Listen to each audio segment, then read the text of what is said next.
Assalamualaikum warahmatullahi wabarakatuh. Rahayu, Rahayu, Rahayu. Pada video kali ini kami akan membahas tentang misteri Wong Jawa Kari Separuh. Terdapat salah satu ramalan Jayabaya yang menerawang tentang kejadian yang bisa benar terjadi di masa depan. Salah satu ramalan tentang masa depan dari para orang Jawa yang belum terjadi hingga saat ini adalah Wong Jawa Kari Separuh, atau juga bisa diartikan sebagai orang Jawa tinggal setengah.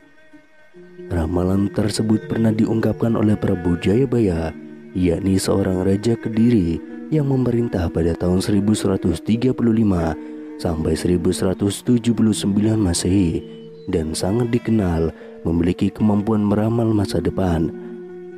Ada banyak faktor yang bisa menyebabkan orang Jawa tinggal setengah. Makna Wong Jawa Kari Separuh bisa diartikan secara harfiah dan juga secara kiasan. Secara harfiah, populasi orang Jawa memang bisa saja berkurang akibat berbagai macam faktor yang ada di muka bumi ini. Terlebih saat itu sedang adanya pandemi yang membuat banyak orang sakit, bahkan sampai meninggal dunia. Selain itu, banyak juga orang yang meninggal dunia akibat kelaparan yang disebabkan oleh pandemi ini, sehingga membuat rakyat kesulitan untuk hidup. Tidak hanya pandemi saja, saat ini banyak juga musibah yang terjadi seperti bencana alam yang menyebabkan situasi dan kondisi semakin lebih sulit untuk rakyat. Kaum muda-mudi yang merasakan beban hidup yang berat dengan terus bekerja untuk memenuhi kebutuhan hidupnya, semakin berpikir untuk tidak ingin mempunyai keturunan.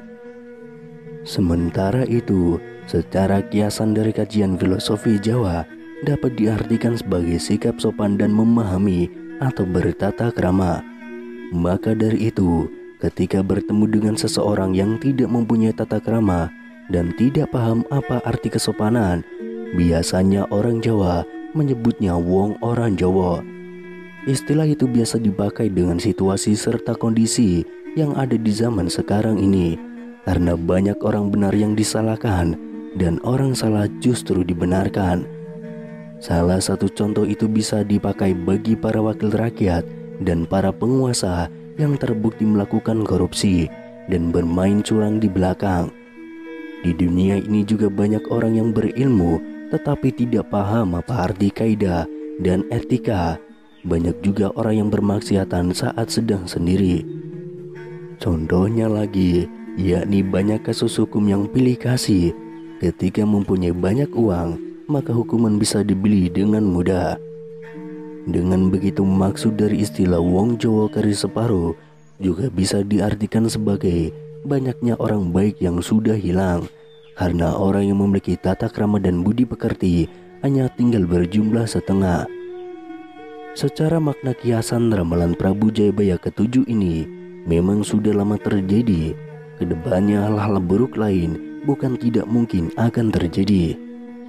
Selain itu, ada seorang ahli spiritual yang akrab dipanggil Gus Rofik mengungkapkan maksud dan fakta dari ramalan Jayabaya yang berbunyi Wong Jawa Kari Separuh. Ya, pada suatu saat nanti kalau kita tidak hati-hati, ya orang Jawa ini tinggal separuh, ujar Gus Rofik. Manusia kan ada unsur dohir batinnya.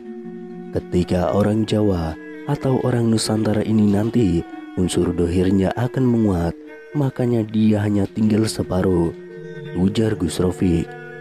Yang dimaksud unsur dohirnya ini karena orang Nusantara banyak yang tergantung pada teknologi, dan unsur dohir itu berhubungan dengan raga dan akal, jelas Gus Rofik. Gus Rofik juga menjelaskan kalau di saat kita nanti terjebak oleh unsur dohiria ini, Wong Londo sudah mencuri ilmu dari orang Nusantara. Mereka Wong Londo masih satu jodoh, dohir batin mereka mulai mengolah seperti itu. Jadi itu kalau kita tidak hati-hati itu akan terjadi, ungkap Gus Rofik. Tapi kita kembali lagi, itu adalah ramalan. Ramalan itu bisa menjadi satu petua yang harus kita hati-hati supaya itu tidak terjadi atau memang ramalan itu bakal terjadi nanti. Jelas Gus Rofik. Jadi wong Jawa kari separuh itu hilang separuh. Jadi yang hilang itu adalah unsur batiniahnya yang selalu dekat dengan Tuhan, nanti ketutup oleh unsur-unsur dohir. Akhirnya ya tinggal separuh karena hilang separuh dari itu tadi, ujar Gus Rofik. Gus Rofik juga menjelaskan kalau yang hilang separuh itu bukan penduduk atau orang-orang di Nusantara ini. Seperti yang kita semua ketahui, suku Jawa sendiri merupakan suku bangsa terbesar di Indonesia yang berasal dari Jawa Tengah, Jawa Timur, Daerah Istimewa Yogyakarta, Kabupaten Indramayu, Kabupaten atau Kota Cirebon di Jawa Barat, Kabupaten atau Kota Serang Cilegon di Banten.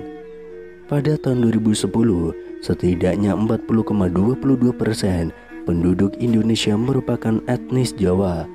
Selain itu, suku Jawa ada pula yang berada di negara Kaledonia Baru dan juga Suriname. Karena pada masa kolonial Belanda, suku ini dibawa ke sana sebagai pekerja.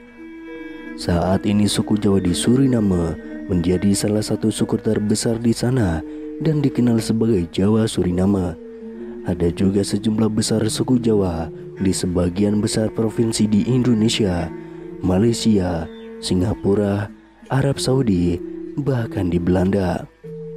Mayoritas suku Jawa adalah penganut agama Islam dengan beberapa minoritas seperti Kristen, Hindu, Buddha, Konghucu, dan Kejawen. Meskipun demikian, peradaban suku Jawa telah dipengaruhi oleh interaksi antara kebudayaan Kejawen dan hidup Buddha selama lebih dari 1000 tahun. Pengaruh ini masih terlihat jelas dalam sejarah, budaya, tradisi, dan bentuk kesenian-kesenian Jawa. Masyarakat Jawa masih memegang teguh kepercayaan Kejawen. Kejawen sendiri merupakan ajaran yang dianut oleh para filsuf Jawa dan menjadi ajaran utama dalam membangun tata krama atau aturan dalam berkehidupan yang lebih baik. Kejawen merupakan suatu kepercayaan, bukan sebuah agama. Kejawen lebih berupa seni, budaya, tradisi, sikap, ritual, dan filosofi masyarakat Jawa yang tidak terlepas dari spiritualitas suku Jawa. Masyarakat suku Jawa dapat dikenali dari bahasa, garis keturunan, filosofi hidup, dan sikapnya yang masih dapat diamati hingga saat ini. Dan sebagian besar masyarakat suku Jawa menggunakan bahasa Jawa untuk berkomunikasi sehari-hari.